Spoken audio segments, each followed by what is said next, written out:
What happens when you put American destroyers armed with cruise missiles just miles away from a desperate dictator who's already survived multiple coup attempts? You get the most volatile situation in Latin America right now, and it's escalating by the day. Maduro isn't just angry about these US warships appearing off his coast. He's terrified.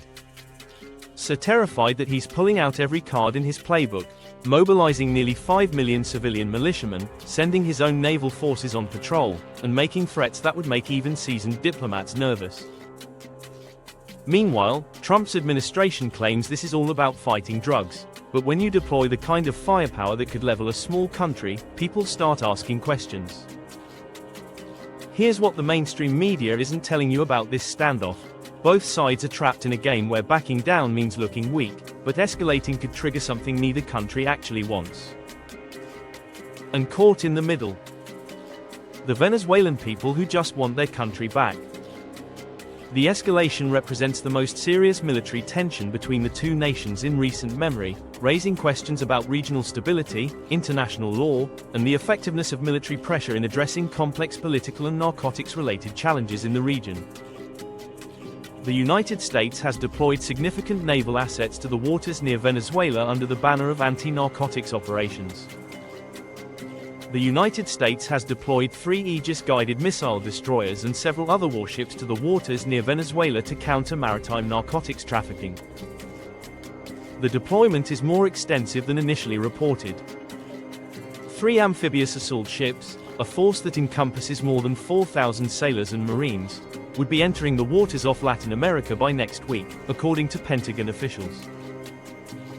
U.S. military deploys warships and 4,000 Marines toward Venezuela as Trump escalates operations against drug cartels and targets President Maduro's regime.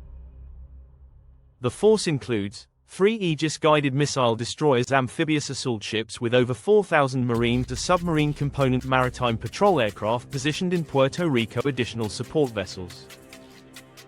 Admiral Darrell Cordell, the new chief of naval operations, told reporters that U.S. ships are heading into waters off South America to support Venezuelan operations and missions that involve drug cartels. The official narrative centers on combating narcotics trafficking and addressing what the U.S. describes as Venezuelan government involvement in drug operations. However, the scale and composition of the deployment have led to widespread speculation about broader objectives.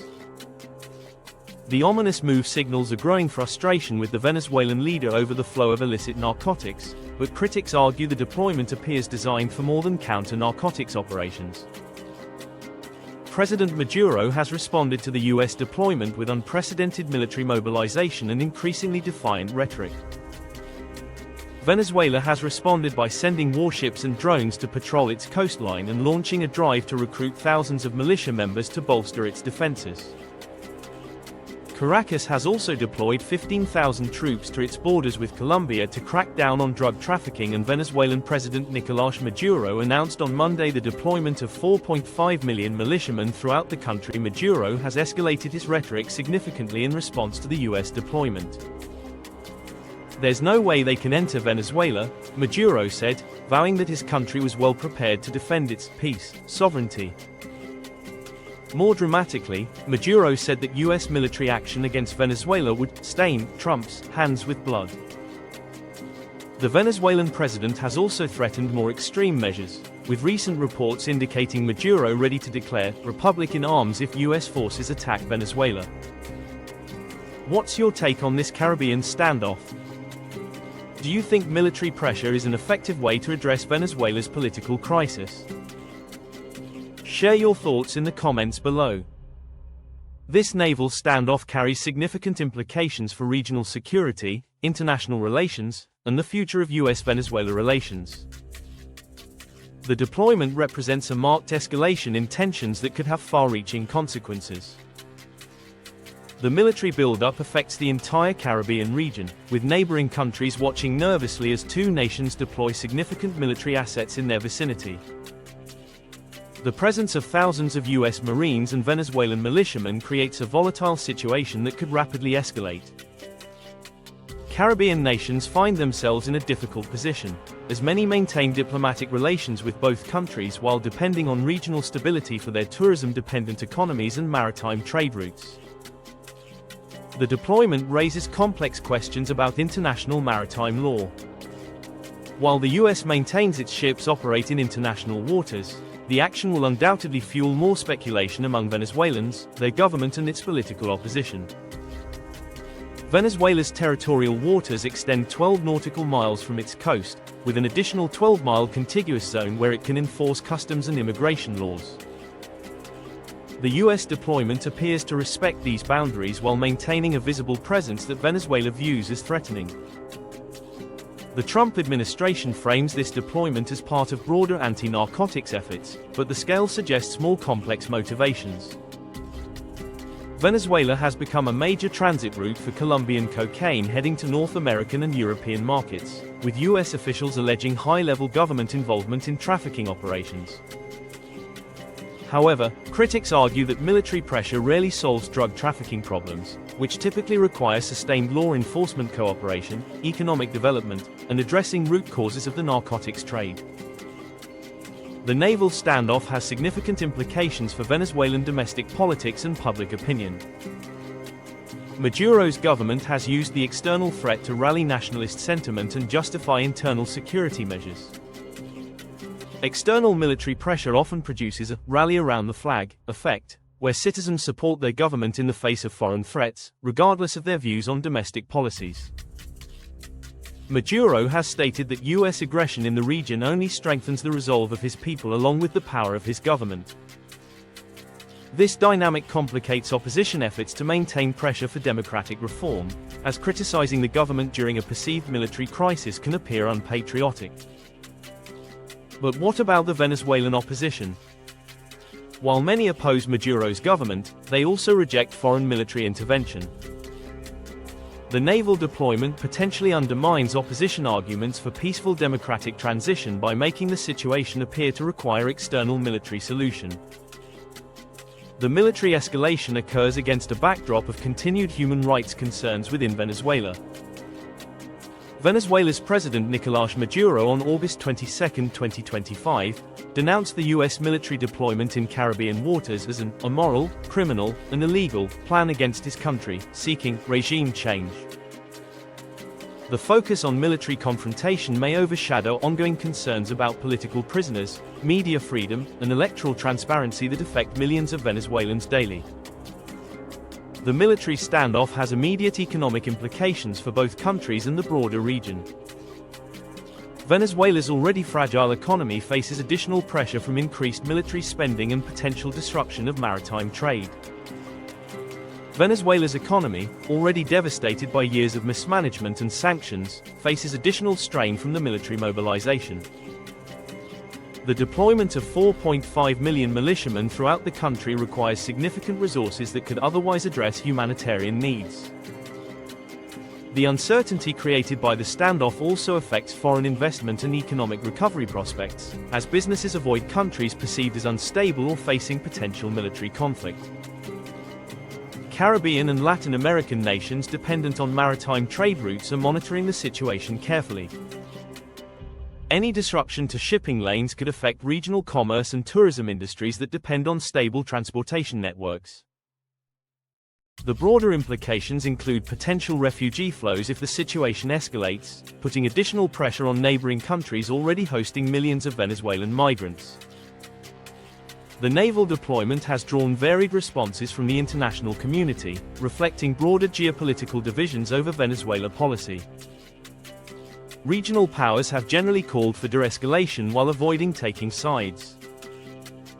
Brazil, Colombia, and other neighbors want stability but also share US concerns about narcotics trafficking and Venezuela's democratic deficit. Mexico and other left-leaning governments have criticized the deployment as potentially destabilizing, while right-leaning administrations have been more supportive of US pressure on Maduro. Russia, China, and Iran have supported Venezuela's right to defend its sovereignty while condemning what they view as US aggression. These nations have their own strategic interests in maintaining influence in Latin America and opposing US military deployments globally. European nations have generally called for diplomatic solutions while expressing concerns about both narcotics trafficking and potential military escalation. From a military perspective, the deployment represents a significant show of force that demonstrates US naval capabilities while also revealing the constraints both sides face in this standoff. The United States possesses overwhelming military superiority in conventional terms. The deployed destroyers carry advanced missile systems, radar capabilities, and electronic warfare equipment that far exceed Venezuelan capabilities. However, military superiority doesn't automatically translate into political success. Past US military interventions in Latin America have often produced unintended consequences and long-term complications. While vastly outmatched in conventional terms, Venezuela possesses some defensive advantages. Its coastal geography provides opportunities for asymmetric defense, and the government has invested in anti-aircraft systems and coastal defense missiles. More importantly, Venezuela's large militia system, if effectively organized, could present significant challenges for any ground occupation force, though the current standoff appears focused on naval pressure rather than invasion. Several scenarios could emerge from the current standoff, each with different implications for regional stability and US-Venezuela relations. The most positive scenario involves both sides stepping back from military confrontation and engaging in diplomatic dialogue. This could occur through third-party mediation or direct negotiations addressing both narcotics trafficking and broader political issues. Success would require both sides to make concessions and find face-saving ways to reduce military deployments while addressing underlying concerns. A more likely scenario involves a prolonged military standoff with periodic escalations but no direct confrontation. Both sides maintain their deployments while engaging in verbal sparring and occasional provocative actions. This scenario could persist for months or years, creating ongoing regional instability and preventing progress on other issues affecting Venezuelan people. The most dangerous scenario involves miscalculation or deliberate escalation leading to limited military action. This could include incidents at sea, airspace violations, or targeted strikes on specific facilities. Such escalation could rapidly spiral beyond both sides' control, potentially drawing in regional powers and creating a broader Caribbean crisis. Changes in domestic politics in either country could alter the dynamic. Electoral outcomes, internal power struggles, or shifts in public opinion could create opportunities for de-escalation or, conversely, increase pressure for more aggressive action. Regional stability depends on both sides finding ways to de-escalate tensions while addressing legitimate concerns about drug trafficking and democratic governance through diplomatic and political means. The international community, particularly Latin American nations, has a crucial role in facilitating dialogue and preventing further escalation. The Venezuelan people, who have endured years of economic collapse and political repression, deserve solutions that address their fundamental needs for democratic governance, economic stability, and human rights protection. Military confrontation risks further destabilizing their situation while failing to produce the political changes necessary for long-term stability. As this dangerous standoff continues, the world watches to see whether cooler heads will prevail or whether miscalculation could push the Caribbean toward a crisis with implications far beyond Venezuela's borders.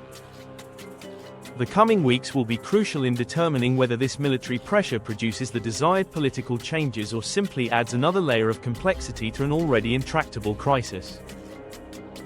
If you found this analysis valuable and want to stay updated on this critical international crisis, don't forget to hit that subscribe button and activate the bell notification so you never miss our latest coverage of global political developments and military tensions.